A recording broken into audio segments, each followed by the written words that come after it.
Detroit Lions training camp is officially underway. We're getting our first look at this new look secondary. We're getting a look at the new pass rush, or a look at the second-year standouts and the third-year stars. We're getting a look at the rookies and where they're playing, and so much information all at once. And today, we're going to take a look at the Detroit Lions' first day of training camp, the ups and the downs, the good and the bad, all of the interesting storylines, and give a good look at where this Lions team is just 1 month away from playing some football. Now, starting off, we'll take a look at the participation, because after a couple of days ago, when the Detroit Lions put DJ Reader, Marcus Davenport, Giovanni Manu, and Brian Branch on the NFI list, they added onto that list, unfortunately, with Carlton Davis, Amik Robertson, Donovan Peoples-Jones, and Traquan Smith all being added to the NFI list as well. None of them practiced throughout the first day of training camp. Brian Branch did do some walkthrough drills with the first team defense, but other than that, everybody else pretty much worked with solely their trainers, worked on the sidelines, worked on recovery. A little bit of an updated news: Dan Campbell said out that DJ Reader is completely healed and completely healthy, but he is working on gaining back some of that strength and getting back into football shape. Marcus Davenport has not had any major setbacks, and while he's not 100% ready to go, he also still is expected to be ready by week 1. I still haven't heard a whole lot about Giovanni Manu, and I haven't heard a whole lot about Carlton Davis, Amik Robertson, DPJ, or Traquan Smith. However, it didn't seem like Dan Campbell was too concerned about these players, potentially giving them a little bit more time to rest and recover, as opposed, of course, we know Carlton Davis had his season-ending injury in the playoffs. He, left the game a little bit early. Amik Robertson could have potentially been off a little bit, but nothing overall too concerning for the first day of training camp. But it is worthy of note that none of these players were active in the live team sessions, and the only player that did do stuff with the team was Brian Branch with first team walkthroughs. Now, taking a look with this secondary, because that is kind of the big exciting thing about this season, is how is this secondary going to look with the additions of Carlton Davis, Amik Robertson, Terrion Arnold, Enish Rakestraw, Emmanuel Mosley coming back, Brian Branch moving to safety. With so many moving pieces and so many new developments, how does this secondary look? Well, of course, with a asterisk because of the injuries, the defense looked very different. With no Davis and no Robertson, Arnold and Rakestraw were the two outside boundary cornerbacks. Emmanuel Mosley, the returner from a season ago who tore his ACL, coming off of that second ACL tear, looks really good in the slot. He's taken a lot of those slot opportunities, as has a couple of other guys here and there, but Mosley has been kind of the guy holding down that slot cornerback position. And then Brian Branch and Kirby Joseph took rotations at safeties, with they're the two starters, with Ifeatu Melifonwu, who also got a very strong dose and a very strong rotation of his opportunities at the safety position. Ifeatu, of course, doing a lot of the live team stuff, a lot of the 7-on-7, 11-on-11 stuff, with Brian Branch still injured. But through the walkthroughs, Brian Branch did see a healthy amount of first-team reps across from Kirby Joseph. Now, taking a look at some other defensive stars on this defense, this is the D-line rotation as of right now. With Marcus Davenport and DJ Reader not available, the defensive line rotation looked a little bit different. Aiden Hutchinson and Aleem McNeil were still the staples of that defensive line, but Josh Paschal started on opposite sides of Aiden Hutchinson. He was the other edge rusher and looked a lot more explosive than we've seen in the past, had quite a few great snaps right off the jump, was really good at getting into the backfield, very disruptive, and of course, without the pads and sacks, it's hard to tell, but all reports say that Josh Paschal was in great situations to not only get a couple of sacks, but also multiple tackle for losses on the day. And then the other defensive tackle next to Aleem McNeil was actually Broderick Martin, the second-year third-round selection, a player that was selected in the 2023 class in the third round, developmental player, didn't play very much as a rookie, is now taking first-team reps in the absence of DJ Reader. And although I didn't really get a good read on whether he was doing good or poorly or anything like that, the fact that he is now taking first-team reps when last year he wasn't taking first-team reps, even over guys like Isaiah Buggs and, some of the guys on that defense, the fact that he is now doing so over some other, I think, more talented players speaks volumes as to how far Broderick Martin has grown in his year through the NFL. And then there was also a healthy rotation of Levi Onwuzurike, both as an edge rusher as well as a defensive tackle. Now, they did a lot of base defense stuff from what I've heard. So James Houston really didn't get a whole lot of looks as an edge rusher, but did get a lot of looks as a Sam linebacker and a rotational pass rusher. But of course, he was more with the second team defense, while Levi Onwuzurike was definitely an interior piece as he worked inside and outside. He was versatile. He looked really good. And for the first time in a while, it seems like Levi could be a true impact player on this Detroit Lions defense. A couple of other players to keep in mind, of course, James Houston, as we said, working with the second team defense. John Kaminsky has been almost solely with the second team defense alongside James Houston. Makai Wingo's been with the second team defense. So a lot of guys there as well that could see some reps with the first team, currently not getting all that much work. But I do think it's really interesting to see Josh Paschal and Broderick Martin be the primary backups to DJ Reader and probably Marcus Davenport. I think that's a very interesting development, especially with Martin being and having so far to go this offseason. I think it's really impressive to see him in that situation. And I think that it's a really strong sign for the Lions' interior defensive line as of right now. Speaking of James Houston is expected to have an expanded role in this defense. Outside of being just a pass rushing specialist, the Detroit Lions want to develop him into the starting Sam linebacker, a player that can rush the passer, come off the blitz, but also play off-ball coverage a little bit, be a good tackler in space, be a good athlete, and I think that he absolutely can. Dan Campbell has come out and said that this is going to be a really big camp for James Houston. He's going to have the opportunity to prove that he belongs in this linebacking core and can do more than just being a pass rushing specialist. Now, of course, with Jack Campbell, Alex Anzalone, Derek Barnes, Malcolm Rodriguez, and Jalen Reeves-Maybin, it's going to be an uphill climb for James Houston to earn more time on the defense. But this is a player that in 2022, as a rookie 6th-round pick, had 8 sacks in 7 games, was super explosive off the ball, was able to be super disruptive in the passing attack, and even in the 3 games that he played a season ago against some really strong offensive lines, right? Kansas City,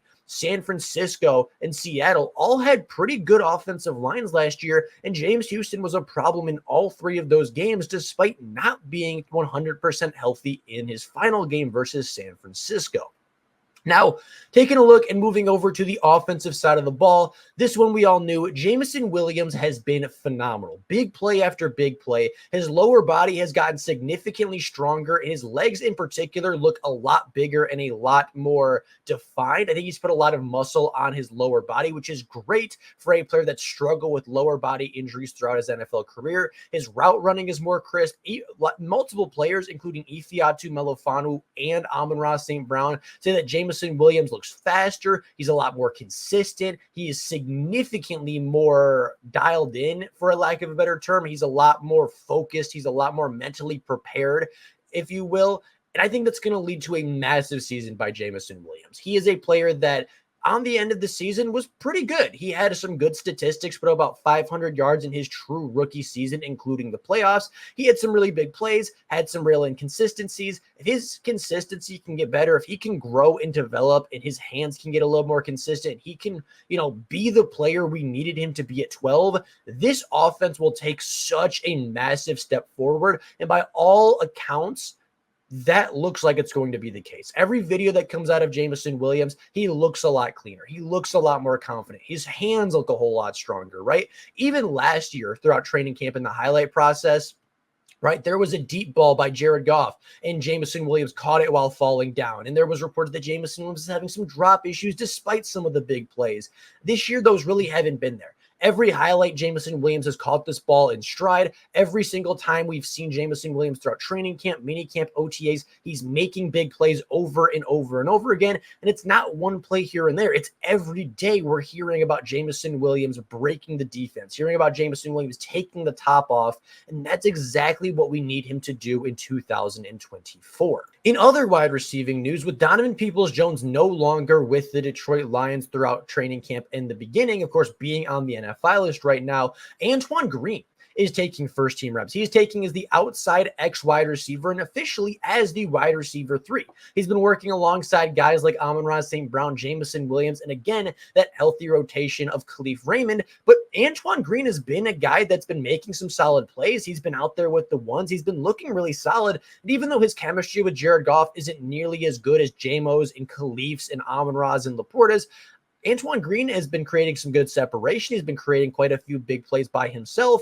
And I do think that if DPJ is not healthy to go into the season, we could see Antoine Green not only start week 1, but have a pretty sizable role throughout the early parts of the NFL season. And then Darius Fontaine, I don't know exactly how to say it, is a player that has been making some standout plays as well, making a lot of big plays with the second team offense. Him and Hendon Hooker seem to have a really strong connection, and he's making a strong case for wide receiver 5. He's looking a little bit better than Donovan Peoples-Jones. Again, a 6'4", 200-something pound player, runs in the 4.4s, 4.5s. He is a big athletic field stretcher. And if Donovan Peoples-Jones doesn't, get back on the field soon and start playing some good football, there's a good chance that he's overtaken by Antoine Green and potentially Darius Fountain for that wide receiver 5 position. And unfortunately, there's a chance that Donovan Peoples-Jones doesn't end up making this roster. Now, I think that is very unlikely to happen. I think that there's a very good chance that DPJ makes this roster